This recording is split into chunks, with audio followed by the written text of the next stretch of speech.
Metro Boomin is not only one of the best, and most important producers in trap, but I think in hip hop history, period, he's one of the most important producers. To me, he's the GOAT producer of this era. I think that he stands alone. I think it's him and then everybody else. Yeah, well, you can even think about it this way. When he makes albums with artists now, he has top billing with them. Yeah. This is a Metro Boomin and Future album. He's not just a producer. He's like, this is my shit. Like, I'm part of the artistry.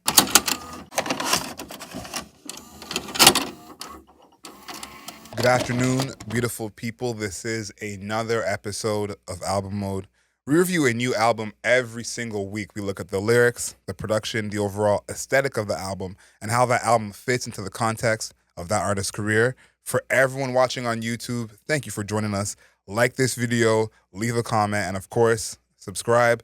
My name is Adriel Smiley, a.k.a. AdrielSmiley.com, a.k.a. Adriel Smiley Official, a.k.a. The Godfather. And we are here with His Royal Highness, a.k.a. the Bunny, King Grant. What's happening, people? We're back with one of the big ones. Future, Metro Boomin. We don't trust you. This is basically, I would say Metro Boomin has been on a kill streak, just overall, when it comes to like the albums that he's making, producing. This guy has done this album, Savage Mode 2. Yep. Anything that I feel like anything that 21 Savage is a part of, he is also in there. So you're saying 21 Savage is on this side? Allegedly, he did Spider-Man, right? Heroes and Villains. Yeah, Heroes and Villains. He also did what was the album with Offset and 21 Savage? Oh, Without Warning. Without Warning. So he's basically just I would say one of the most important trap producers ever. Legitimately. And he's back. Future, I would say, not on a kill streak, I would say it's spotted past. Spotted past. But I almost said 21 Savage. But Future, Metro Boomin, they've teamed up to try and make something that is super important, super memorable to the culture, because at this point, when it comes to trap music and music overall, hip hop overall, these guys are extremely important. Very important. Top 50 type people. Yes. Top 50. Definitely. Future top 50, Definitely baby. top 50 type people. Yeah, take your drink. Top 50 mention. Take your drink. And I want to mention this is the first of two. We're getting a second album in a few weeks. I feel like everyone's forgotten about that after everything that's gone on. But I just want to make sure I say that from the top. This is the first of two. Now we're reviewing this album as it's standing alone. Yeah. We don't know the theme of the second album. We don't know if they're connected. We don't know any of that yet. But just to let you guys know, more heat is coming. So, a second album is on the way. You said that Metro Boomin is on a kill streak. I think we have to talk about that a little bit for anyone who's unfamiliar. Metro Boomin is not only one of the best, and most important producers in trap, but I think in hip hop history, period, he's one of the most important producers. To me, he's the GOAT producer of this era. I think that he stands alone. I think it's him and then everybody else. Yeah, well, you can even think about it this way. When he makes albums with artists now, he has top billing with them. Yeah. This is a Metro Boomin and Future album. He's not just a producer. He's like, this is my shit. Like, I'm part of the artistry. I would say he surpassed a lot of his artists because that was what got him in the game, was being close to artists like Future, like 21 Savage. And as they grew, his cachet grew as well. I think at this point, when you see a Metro Boomin album, that's a name you're like, okay, I know it's going to be good because Metro is here. Future is still definitely helpful, but Metro is the one who that's going to be a good album. I want to name some of his other collaborators and then talk about our past reviews of him. Okay. Because we're clearly Metro Boomin fans. Yeah. Album Mode. 2017 with Nav, one of your favorite rappers, with Perfect Timing. So there are some songs from there. Maybe some of my favorite songs. Some of my favorite Nav songs are from that project. You mentioned Without Warning, also in 2017. And then the trifecta 2017, Double or Nothing with Big Sean. I guess we know where Metro is on the side. Not All Heroes Wear Capes in 2018. That was another one of his kind of compilation albums. Yeah. I say that's the predecessor to Heroes and Villains. Yeah. It's Not All Heroes Wear Capes. And then Savage Mode 2, 21 Savage in 2020. That to me still is the best Metro project. What? Which one? Savage Mode 2. Okay, I agree. But Heroes and Villains, we gave it. Yeah, let's say, you know what we gave Heroes and Villains. What would be your guess? Heroes and Villains, I think I gave it a 7. 7.5 maybe. We had the same score. Both gave it an 8.5. Okay. And then Savage Mode 2. Do you remember what we gave Savage Mode 2? I believe I gave that a 9 or a 9.5. 8.5. I gave it an 8. Wow. But listen, an average score for Metro of 8. So maybe the highest average score in album mode history, or one of, because I can't think of anyone else who has always gotten the good intro music every single time. Yeah, that's so true. So yeah, shout out to Metro in the album mode Hall of Fame.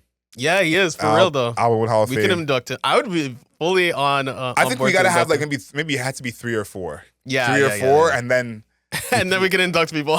Metro's first ballot though. Metro's first ballot. Who else would be on there? I think 21 Savage. We've done a bunch of 21. 21 Savage would be a candidate as well. Who else would be? I was gonna say Taylor, but we've only done one album. We've done 2. Oh yeah, I didn't like him. Yeah. So off of one album is not enough. Yeah. But we listen. Let's know in the comments. Is there someone who you think is worthy of the album mode Hall of Fame already? Listen, go back at the old episodes, see what our scores are. Arlo Parks. Yeah, first ballot. Look at the range. Metro Boomin and Arlo Parks. Yeah, if you know who both those people are, leave another comment. Yes, if please. you know who those people are. Talk about Future now. Okay, he's the vocalist on this project. This is their, I guess, first time collaborating almost entirely since DS2. Mm-hmm. And DS2, one of the most important rap albums of the past decade. Yep. Do you remember what score we gave Future for his last project? I think I might have given it a 4.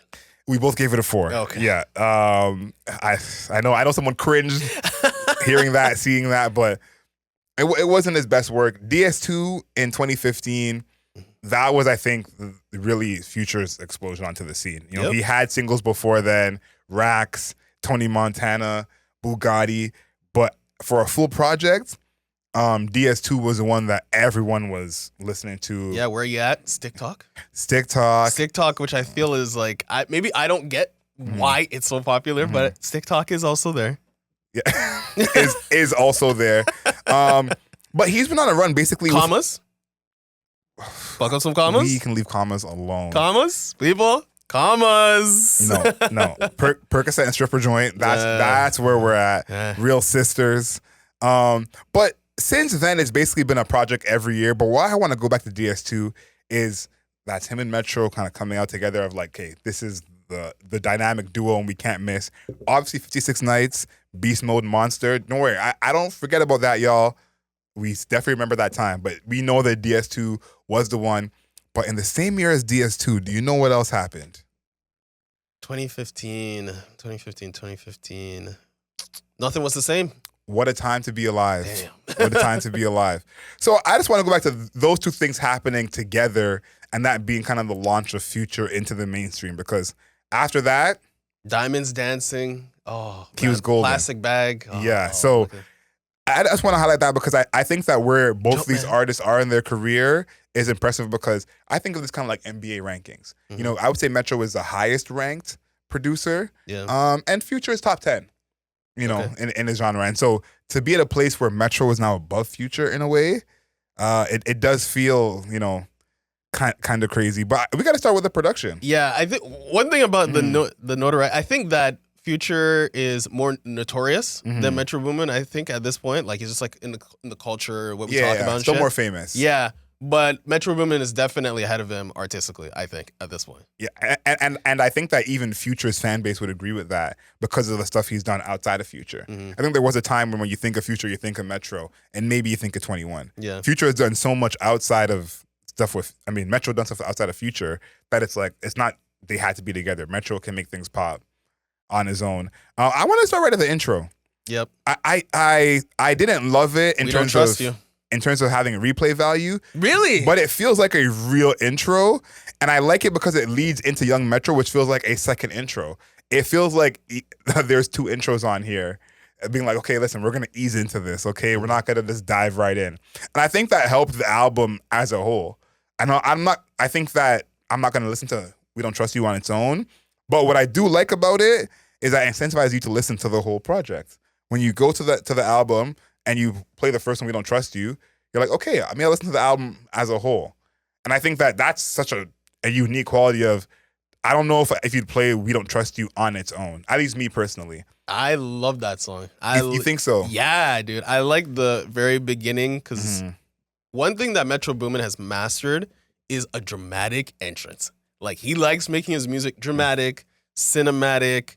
Like there's a grandness. Yes. Right. Yes. Even when we were talking about Savage Mode 2, we were talking about like, yo, this seems like it's a movie, like a horror movie type of shit, right? So, and then he's actually making soundtracks for movies. So he understands how to make something sound dramatic and grand. And I think that We Don't Trust You, that intro is a lot of that. Very dramatic. I think he's also mastered making things sound like spooky. Not scary, but he's trying to spook people. It's like October's very own. Yeah. He's trying to encroach. He's trying to encroach on people's territory. And I think that intro is incredible. I love the keys to make it almost like lonely, morose, like it's like sad, right? But it's still dramatic because of like the horns that come in like a minute through. So I like that song a lot, and because of the production. So have you been playing it on its own? Like you go to it in the album? Yeah. Okay, because that's my thing. I think that it's a good song, but I don't know how much time people are gonna do that. But I guess I'm wrong in this one, and people are doing that by the bunches. I think this is something why I like Future and Metro coming together is because the dramatization of that record is not something Future has on his own. That's something when Future works with other producers, you basically don't see that at all. And this was something, if you're talking about from the trap space, that Travis Scott did a lot at the beginning of his career.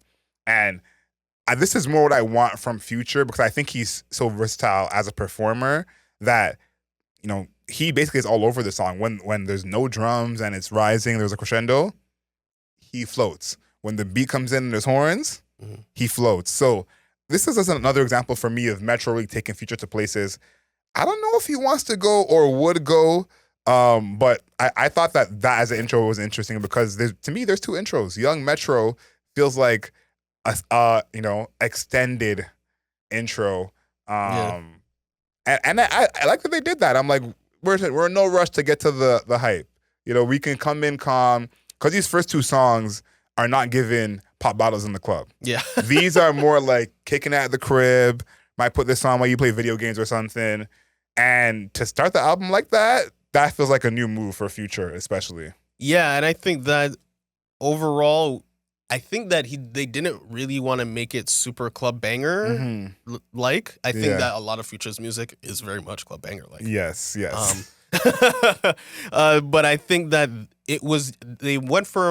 Metro went for a more subdued. Again, I want to say spooky because like even on a song like Slimed In, right? Like that synth is like woo, woo, it's almost like a sci-fi, like right. So I think that shifting in that space gives it more. I feel like more breadth to Future's music because one thing like a common criticism of Future's music is that it gets repetitive. Like after you're hearing it for like after you're hearing it for like an hour or you listen to one album, like you can listen to DS2, great. Second time, we're like, all right, play me the hits, right? So sacrilege. So I think that by mitigating the club banger-ness of Future and trying to bring him to a more dark and slow down space, I think it actually amplifies the album because Future gets to do all these, because we know Future as a flow master. Yes. Right? Yeah. So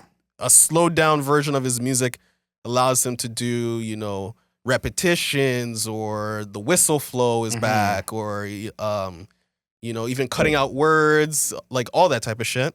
So I think that a slowed down album, again, like a Slimed In is a really good example of this, allows for all that extra space for Future. Slimed In is probably my favorite production on here. I wrote in my notes that I love these chords so much. It could have been any drum pattern. I think any drum pattern would have had me. So I'm happy that you mentioned Slimed In. I got to mention Everyday Hustle. Okay. Because this is the exact type of beat that you would never hear on a Future album. And when I see Future and Metro Boomin together, that's all I think about. I want to hear all the sounds that Future would never do on his own. That he would never ask for from another producer, never good enough for him. And Everyday Hustle is 100% that. This is definitely given more of a Rick Ross beat and a little bit of a Drake vibe. Well, listen, I was gonna get. My point is, this is actually the collab beat that you would get either Rick Ross Jay-Z or Jeezy Jay-Z or Drake Jay-Z. Like, that's what this beat is to me. And to see Rick Ross and Future on this, didn't see that one coming, but I'm happy just to hear him on different production. I think that's just how it is. His voice is so unique and makes a lot of his music. So to hear him on different production, I'm always a fan of that. The one that's not different, but is probably my favorite actual song on this whole thing, is Cinderella. Okay, I like that one too. Yeah, Cinderella was one of the songs that listening to it before they put the features on. You know that joke they said everyone puts the features away so that you could listen to Teezo Touchdown? Yeah. I was dying at that. It's so true. It's so true though. It's so true.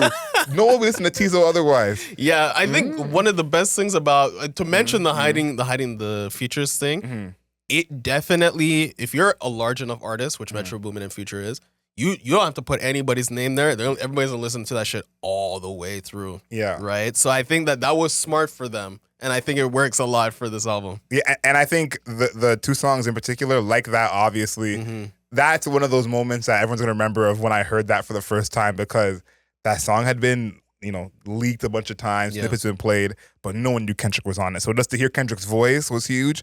And then on Cinderella, Travis Scott coming in on that second verse. Once you hear Travis Scott ask for it, oh, this beat is giving a little bit of Travis Scott, those kind of bells in the background. But I think this is where it worked a lot. This is the pocket I like to hear Future in, and I think Travis Scott is underrated as a Future collaborator. Have him and Future ever missed? I can't think of a miss from them. No, 3500 is an absolute banger. Like, crazy. So I think that this is a combo that we need a little bit more of. I like Cinderella. I like the pace of it. Again, it's not giving club banger, but it's the summertime. We'll see. This might be at the day party. We don't know.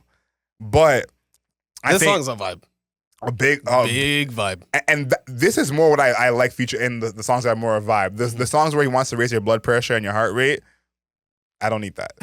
But the songs like Cinderella, that's a vibe, and you wish you had dreads to shake and you're just swaying back and forth. This is where he's the best. So big up Metro, big up Future, but Cinderella is the best song on here to me. Yeah, I love the chimes on that. That was one of the things that I missed. The chimes on it, they're kind of like ghastly. They make it almost like dreamlike. And I think that because Travis Scott has like that intergalactic aesthetic to even just his vocals, right? Because he likes to double or even triple his vocals, adds a lot to like a Future Boomin sound, because obviously Travis Scott's production is like an extension of what Metro Boomin is doing. So when Travis is in the music, it actually gives like a lot of like an extra texture to everything that is happening. Yeah, it's a natural beat switch, right? Metro loves a beat switch. Don't get me wrong, Metro Boomin loves a beat switch. Tons of beat switches on this, but Travis Scott's appearances, even on Type Shit, his appearance is just a natural beat switch, a natural aesthetic change, similar to when Drake appears on a song and then and then the song immediately goes like underwater. Yeah. Right? Yeah. So it's similar in that way, where it's like instead of going underwater, you go to like outer space whenever Travis I like that. Up. And I like calling it a natural beat switch, not the BBL beat switch. This is a natural beat switch. Two for me that I wanted to highlight that I actually didn't love. Okay, we can go there too. I have a couple of them. I know people say you're not allowed to not like anything Future does, but I'm gonna right now. Wait, let me guess. Magic Don Juan. I actually liked Magic Don Juan. Wow. Yeah. Okay. You know what? Let me say my part about Magic Don Juan since we're here. I think that is too skeletal. That is stripping back too many things. Yeah. Everything is gone except for the spooky like keys, and then a little bit of 808s. And a little bit of 808s, and then it's just the hi-hats, like the ticking hi-hats. It's too reduced. I know as it goes on, there's more things introduced, but when you're first hearing that, you're like, what the fuck happened to the rest of the song? Yep. So I think that's my biggest issue. I think my biggest sonic issue on this album. What about you? Running out of time. Okay. I just don't think that this needs to be on here at all. One, the hook on this. Yeah. Yes, it's pretty bad. It's pretty bad. Like, what? And there's stuff like, these are the kind of, in this album, you'll see in the score, but it has a lot less of stuff like this. But Future has stuff like this on every project. There's a Running Out of Time, maybe a different tempo, but a Running Out of Time on every project, and sometimes multiple. Right. And I think like that's one thing about Future that I have always been very critical of is he hasn't still made it to that just competent level. As great as he is, as much hits as he has, he's not at that, Ariana Grande, Justin Timberlake level where it's like, okay, every song will just be decent. We can guarantee it. There are still moments like Running Out of Time where you're like, you have 50 hits. How do you not know this is not? How do you miss like this? So to see this far into his career is disappointing because to me that's Future's biggest downfall because he and all his albums have 100 songs. So he could take those out of every album and have way more better albums. Yeah. So that one and then Fried. Fried is the epitome of repetition from Future when he's just gonna keep repeating the same thing over. And I think that I like the beat on Fried. Yeah, I like the chime. There's more chimes. Yeah, Metro Boomin loves a good chime. Yeah. He loves a good chime. But I think this is the personal fatigue from me because I've heard Future make that song. Yeah, since 2014. Yeah, and so we don't need, like it's someone being like, I need more of that. I can't picture someone saying that. But a Future fan said to me recently that for every Future song you don't like, there's a Future fan that loves it. And I believe that to be true. So I know there's someone out there in the comments. Let us know. Shout out to you. Fried, I know that's your shit. Let us know how much you love it. Yeah, so I think those Fried, I'm like whatever on. I'm like here and there on. I think we mentioned those songs that I don't like production-wise. I think one thing that you mentioned, I think it was on Fried about the hook that you didn't like. I think that Magic Don Juan's hook, like this is my least favorite song by Future in a while. A lot of people don't like it. A lot of people don't like it. The hook doesn't rhyme. Like I don't know if you have anything else to say about production, but for when it comes to like we're talking about the lyrics, I'm like the hook, or it's not even the hook because the hook is actually the part that draws you in. The chorus doesn't rhyme at all. It's like 5 bars in a row that are just like statements. I think it's here, let me give it to you. I want to make sure I'm getting this 100% correct because before I slander anybody, I want to make sure it's before accurate. You slander them. Make sure you don't miss. He's like, I got that thick shit working like magic like Don Juan. Talking poles, I got that bat on me like Ken Griffey. I'm a vibe, he fly 100 vibes on one trip. She hitting like that. I call her back so I could make sure. What are we talking? That's the chorus. What are we talking about right now? This is one of those songs that you just gotta not even care about his lyrics at all. This is one of those. Like, as much as people love Future, this is one of those songs you gotta just pretend he's not even rapping. You gotta just treat it like his mumble rap for real. This is one of those. Cause that's how I'm listening to it. I'm listening to it like the lyrics are not even existing. Because I can't defend that. There's nothing I can say to defend that. Like, so that's the chorus. Like what? Yeah. So that's my biggest issue. That song is probably. I'm like, because there's 17 songs. Yeah. This is like an hour long, 59 minutes, something like that. Could have gotten cut. It could have gotten cut very easily. And we'll go back to it. That is the main issue, is that there are so many songs that you listen to and you're like, did this really have to be on here? And a song like Magic Don Juan, I like that song, but I didn't need it. Right. We could have lived without it. Type Shit, I think, is one of the ones people said they want to keep. I love that track. Type Shit, I think, will be here for a long time. And I have some lyrics in Type Shit towards the end of the second verse. Okay. And thinking about this kerfuffle, we'll call it, between Future and Metro Boomin and Drake, this section now I read a little bit differently. Now I can't say if this is really related, but I just read it differently knowing what's been going on. And he said, I canceled her, kicked her out of the stew type shit. A silent hitter, I just keep it cool with you bitches. A solid nigga counting dog food type shit. Moving through the city with your boo type shit. She ready to suck it up like soup type shit. You going against the guys, you gonna lose type shit. Pray to God they knock you out your shoes type shit. Bars. I love that part. And this could be generic in a sense. I took your girl. Everyone raps about taking someone's girl. Okay, keep your girls to yourself. Hide your kids, hide your wife. Everyone's taking someone's girl. Then, you go against the guys you can lose type shit. The threat of violence. That is just a staple in hip hop, especially in this subgenre. So this could be just Future talking his shit. Yeah. But now that I have more insight on the static between him and Aubrey Graham, I read it a little bit differently, but that's it. I don't have anything to add. I'm saying I read it differently, and so should you. Yeah, I think that that's totally right. I think that section also, that flow, they basically keep that motif of type shit throughout the entire song, which is hard to do, right? We've talked about it on a couple of songs, or a couple of albums. There's songs that maintain like a number motif or a letter motif. Yeah.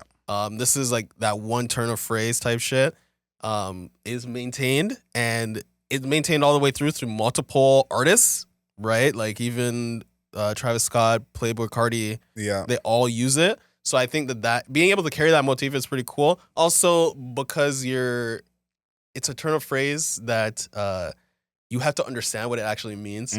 We talk about this all the time, where hip hop and rap is its own language. Yeah. This is one of those, like, if you don't understand, you just don't get it. Like, if you don't know what that slang term means, you just don't understand what's really happening. So I think that his ability to use slang in that way and still make, like, the song, I feel like if you don't know what type shit is, you can, like, maybe read and be like, by the end of the song, maybe you know. But if you don't know, it's like a different language. So I think that song in general is just one of my favorites. I love that motif that they use. Yeah, I like that combo. They don't have as much together, the three of them, but I think there is something there. I feel like between Carti, Travis, and Future, you got a lot of bases covered. Yeah, yeah, you got a lot of vocal bases covered. Playboi Carti is even doing the deep voice. Yep. Is that just his thing now? Is he just doing a deep? Is he just a? We went from high pitched Cartnese to like nobody can understand what the fuck this guy is saying to now he sounds like he's trying to do a Barry White impression. I think it's connected. I think you put the mask on, and then that's what I feel like doing the high voice with the mask on just doesn't fit aesthetically. Okay. So I think because he's wearing this weird mask now, that he feels like he has to go with the deep voice. Okay. Yeah, so that's one of my favorites. I would say Claustrophobic is also similar, right? In the hook where he's like, hold on a second, where he's like, I got to get me a new whip because I feel claustrophobic. Let me get you the part right here where he says, I had to buy a new mansion. This is in the hook. This is the hook, the chorus. Had to buy another mansion. I'm getting claustrophobic. Went and bought a bigger Maybach. I'm getting claustrophobic. Went back, extended Phantom. I'm getting claustrophobic.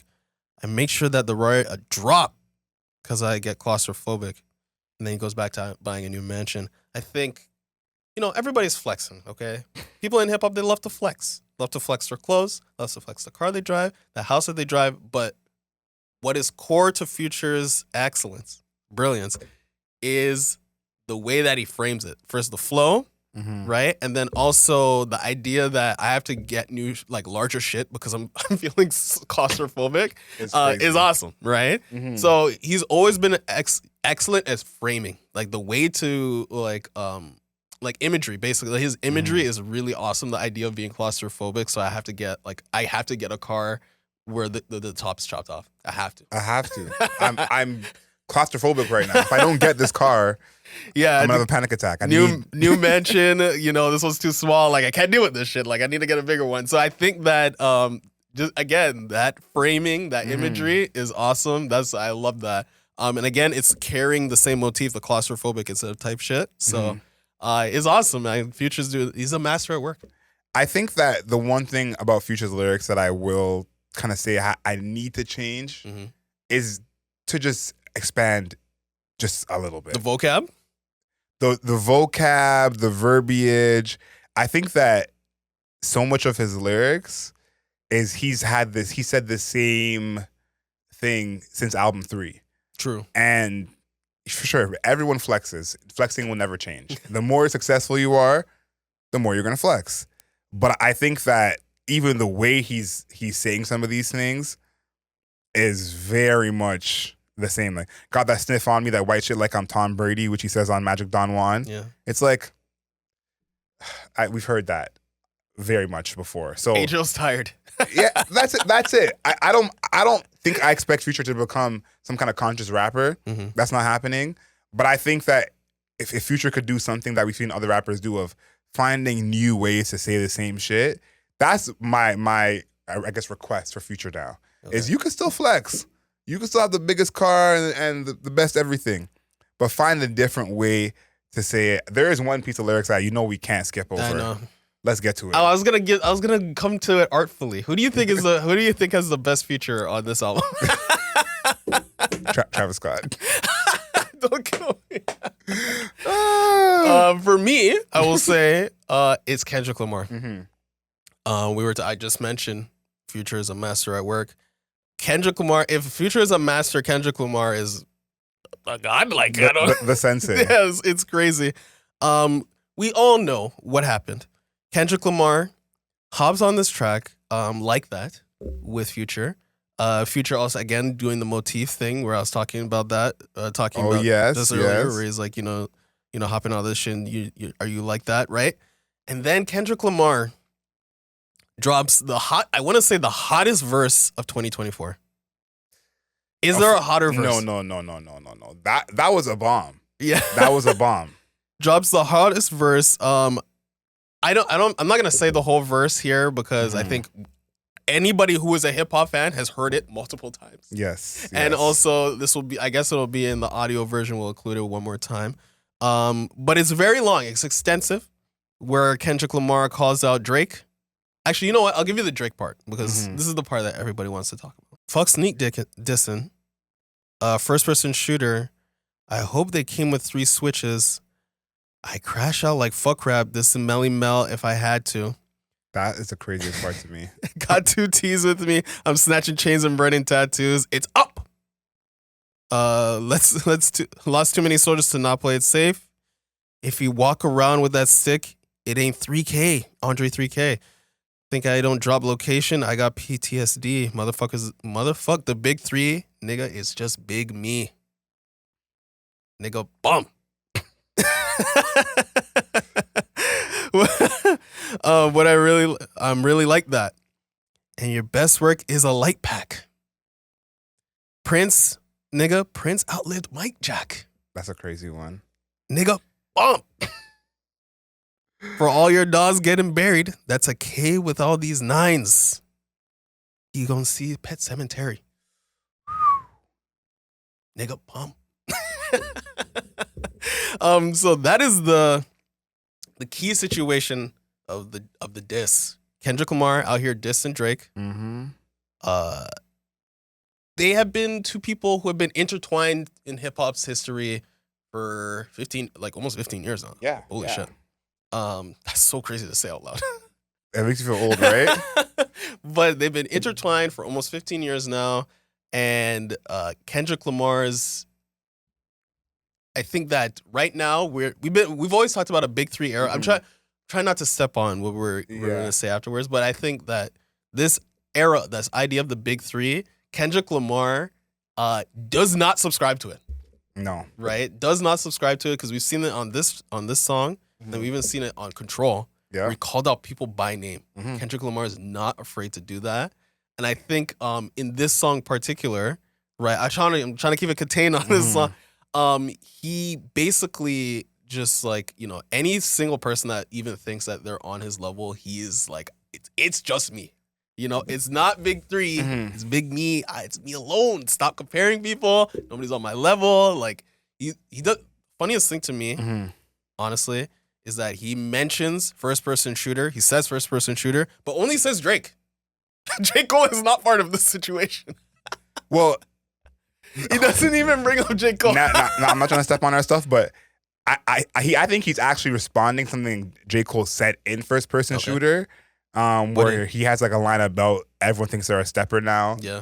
Bring them around the big steppers. Right. And after he says that, he kind of talks about Xing Kendrick out of the big 3 and making it seem more like it's a big 2 now with just Drake and J. Cole, which I think is absolutely ludicrous.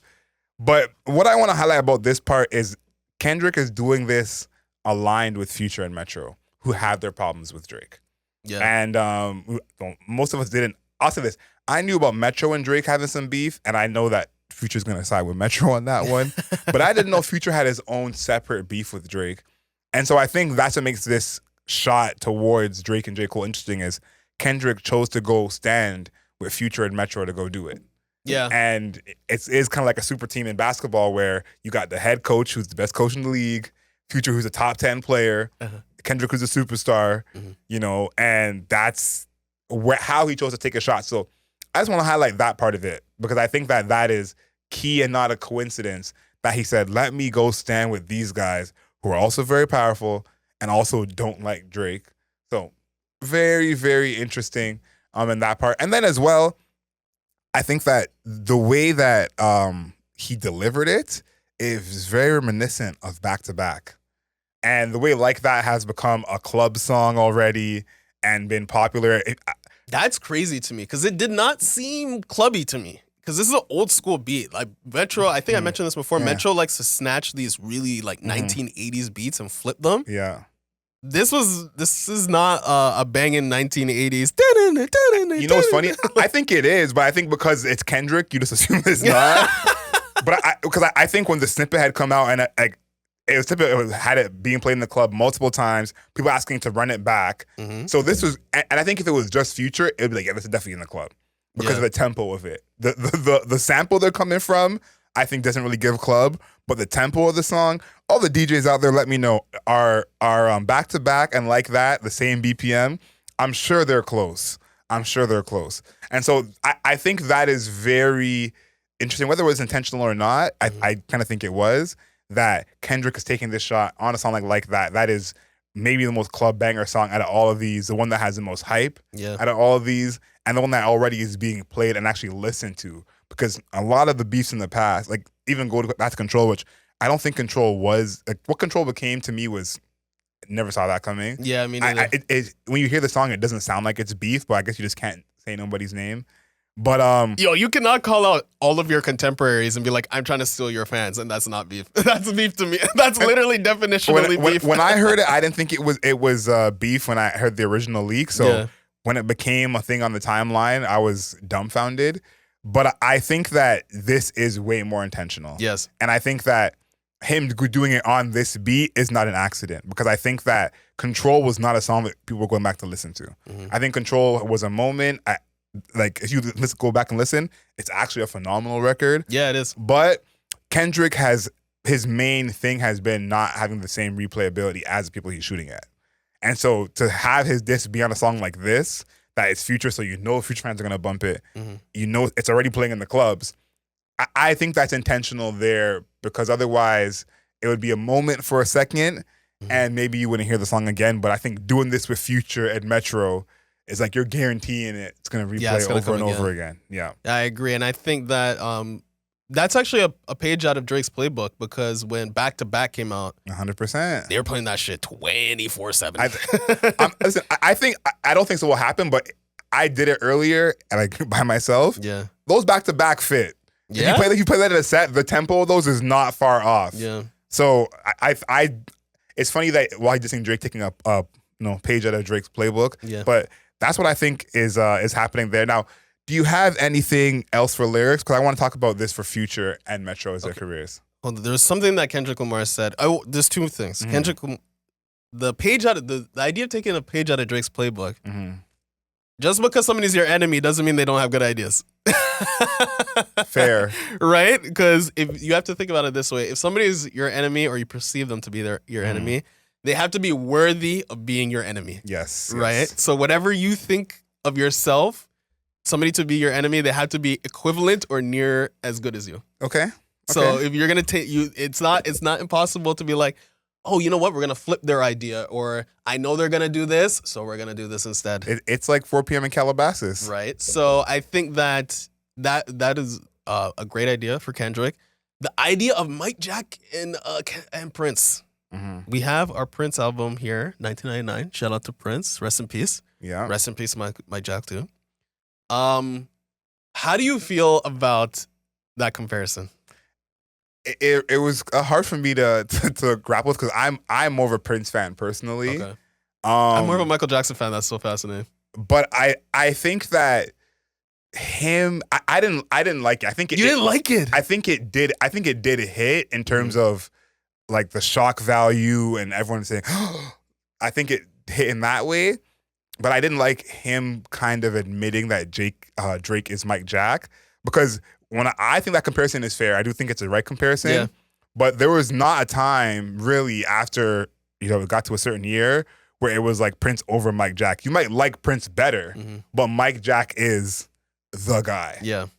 And that's kind of what this is Drake is clearly sales-wise, influence, the guy. Yeah. And you might personally like Kendrick more. And I think that what has been Kendrick's, I guess, addition in this is being the anti-Drake. I said this before of he gets a boost from being the anti-Drake. And it's like, okay, if you don't like Drake, you're going to like Kendrick. Right. And him separating himself as Drake is the guy and I'm the other guy, in a sense, I didn't like he did that. Because I think that him making the case of I'm still the guy, I'm number one, I think he should still make that case, whether it's, valid or not. Yeah. Because in reality, like, we were there. Mike Jack was Mike Jack. And if you're a Prince fan, you're a Prince fan. But Mike Jack was Mike Jack. Like, his final tour was called This Is It. Yeah. Yeah, I think that I liked it. I like the comparison for Kendrick Lamar because I think it's correct. It is correct. Right. I think it's correct. I do think that also it's a play on what Drake says, where he's like one away from Mike, when he was trying to like in the video too. Yeah, in the video, he even has like in first person shooter, there's like the light up squares underneath him. So it's not everything Kendrick Lamar says, and we're not even doing the in-depth breakdown of the lyrics because again, this is something that's been all over the internet. Multiple people dissect. Yes. Dissect hasn't even they're not even doing the podcast right now. And they're already talking about like this is serious. We need to step in. Yeah, so it's been broken down a million times. I think that comparison is really apt, and I do think that Drake, I would compare him to Michael Jackson. Like he compares himself to Michael Jackson in so many of his songs. Michael Jackson is even in one of Drake's songs. Yeah. Kendrick Lamar, artistically, I would say if you polled hip hop fans, they would say the person who is like the most artistically like empowered and like actually doing like this is art. Yes. Art. People would say it's Kendrick Lamar instead of Drake. Right? They would vote Kendrick Lamar instead of Drake. I definitely think Drake's music is still art, obviously. Yes. But when we're talking about like an artiste. An artiste. With an accent aigu. Right? We're talking about Kendrick Lamar. We're talking about an artist. We're talking about Drake. Right. Kendrick is the rap equivalent of two performers where one dude can sing really well. Amazing singer, can dance a little bit maybe, great on stage. And Kendrick is a dude that can play the keys and then play the guitar and then go get on the drums. Yeah. That's the difference. Both are exciting to see, but I think most people say that guy is more talented or the better artist because he can do all of these things. Yeah. So that's how I see the difference between them. I can't wait for us to get into our actual full deep dive. Yeah. That's going to be juicy. Also, one thing, this is my last thing. In that song, Unlike That, the bottom of that verse actually validates the top because I think the top of it is a little bit, it seems scatterbrained where Kendrick Lamar is kind of just like saying, it seems as though he's saying random shit until you start realizing the entire verse is about Drake. And then you listen to that bottom half and you're like, hold on, let me hear the beginning again. And then everything else makes sense. So there's even like intense replayability just to his verse. Yeah. Just to his verse's replayability on top of the replayability of the song. So like they really, all three of them really harness the replayability of that track. And I'm looking forward to hearing it in the club. I have not been to the club I don't even know how long it was last time I've been in the club, but when I return to the club, I'm looking forward to hearing this song and seeing people's reaction. No, I do want to hear this in the club. Yeah. I'm excited to hear this song out, no matter where my allegiances lie. Yeah. But I want to talk about Future really quickly. Him and Metro. For me, this Metro is solidified. This is another good project from him. Yep. He's been on a roll now. I think how the second project goes is going to mean a lot more for Metro than it does for Future. I think already for Future, this is his best project in quite some time. Yes, I agree. So this is already a plus for him. I think for Metro, if the second one is as good a quality in terms of production, then we're going to give Metro a little extra props. Mm-hmm. But we knew Metro could do this. This was already in his wheelhouse. I don't think this is surprising anyone. Oh, I can't believe he did this. I think we knew he had this in him. Yeah. Future, I think for his career, this helps him just because this is as big a moment, I think, as he's ever had. You know, with Like That and the Kendrick verse. And as well, I think that this is maybe one of the most memorable executions of the snippet I've ever seen. That's so true. Because some people are saying that snippet's better than the actual song. That's been a rumor going around. But when I heard that song for the first time, I was driving home and that beat came on, I was excited before I even heard anything. I was already excited. So I think just having a moment where your snippet actually translates into a big song, a big moment. Yeah, it's a big deal. That is very, very rare because sometimes snippets are usually underground. The real fans know, the go hard fans know. But this was a snippet that I felt like everybody knew about.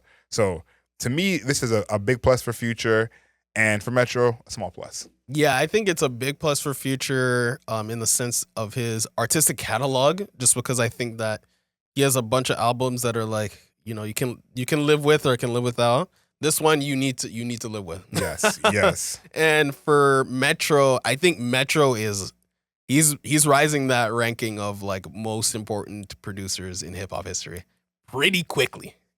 Because he's not just doing like, it's not just single. Like he has singles. But now he's like, I have albums. That's my name is on it. He has very good albums that are names on. I think the one thing for Metro that is against him is stepping outside of hip hop. I think that in the early 2000s, especially even the 90s, the best hip hop producers had popular R&B songs as well, or popular pop songs. Someone like a Timbaland or Jermaine Dupri. I think that that's the next step for Metro is I want to see a Metro Ariana Grande. That's I think his next step, because I think that's probably the only thing those old producers have above him is Timbaland has all this Aaliyah shit. Yeah. You know, that kind of thing. So once Metro does that and steps outside of hip hop, then Then we're talking like top 10 for legitimately. I think he's already top 10 all time. I think if he gets outside, he's talking about number one. Ooh. Yeah, I think he's already top 10. In hip hop or just hip hop history? Yeah, okay. Yeah, he's already top 10. Let's talk about the cover, because I like this cover a lot. I think I love it. I love it because it has a very distinct aesthetic.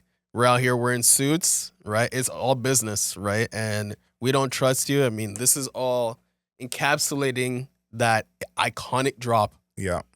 If Metro don't trust you, I'm shoot, right? So this album is all about business, right? They're trying to nail everything that they're doing. There's no prisoners being taken.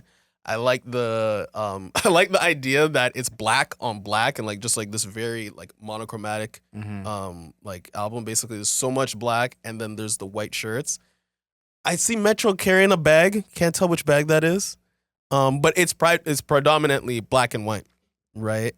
Even the people in it are black. Yep. Yep. So I think that I love the cover. I think it's so good. When I first saw the cover, I actually didn't think it was a cover. I thought it was just like a picture of them. Same. I was like, this is the cover? Yeah. Oh my goodness. No, I like it. I think it still keeps the vibe for the both of them. Yeah, they're suited up, but a little bit off. Not all the way suited up. Future's still smoking a blunt. It's, you know, things ain't changed that much. And then as well, I think that them being in, it seems like a desert, gives a little bit to the spooky vibe. Yeah, I agree. Okay. Do you think it's a no skips though? This is now we're getting to the nitty gritty. Do you think it's a no skips? Not a no skips. No? Not a no skips. Yeah, I think well, for me, it's the Don Juan song where I'm like, this is skippable every time. And I think every time? Every time, bro. I don't need it. That, and I think Where My Twin At? Yeah. That's just like not it for me. It's a bonus track. They could have just kept the bonus stage. Yeah, because what the fuck you mean I like? Yeah, me too. I like that song a lot. So I don't know why they included this bonus track. The bonus track could have been its own standalone. Just do it as single, bro. You don't need to include it. And yeah, I think that those two are really hurting it. But from the beginning, like to like song 8 or 9 or something like that, like that you could just let it run. I think it's good, but it's not Yeah. in no skips. 10 up until 9 because number 10 is running out of time. Yeah, To go from Cinderella's running out of time is a crazy transition. yeah. I do think though that this would be a poster I would get. That I would might get. This is a poster that I would get. Yeah, it looks cool. Put this in my house somewhere, like my washroom or something. Like this is a poster I would get, I think. And this is probably the best or most iconic picture of them too. Mm-hmm. So I think that would be something I would get. Where are you at with a score? How do you feel about this? Okay. My score for Metro Boomin and Future, We Don't Trust You, is an 8.5 out of 10. Okay. I think this is some of Future's best work overall. Just like concise work. Mm-hmm.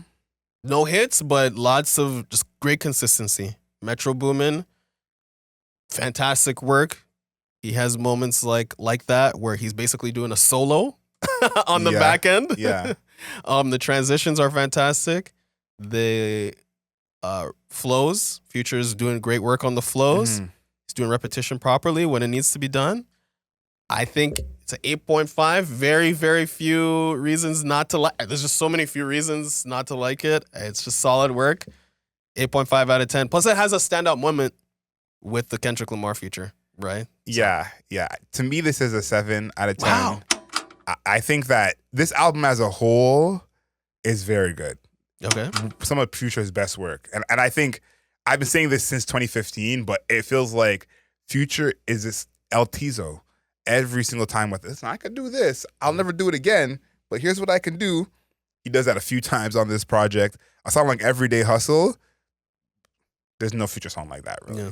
So to get a song from Future that's unlike any other Future song in 2024, I think the chances of that were pretty slim. So I'm really happy we got that. But to me, this is just good. This is not a classic to me. This is not one of the best albums of the year to me.